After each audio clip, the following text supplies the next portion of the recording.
Welcome back to another technical deep dive here in the Debug Zone. Today, we're tackling a big question and breaking it down with insights from other users. Hopefully, this clears up some misconceptions and helps you get the answer you need. So buckle up, stay a little curious, and let's jump right in.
And that's a wrap.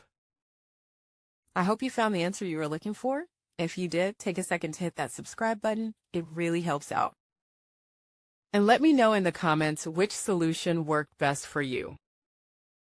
See you next time in the Debug Zone.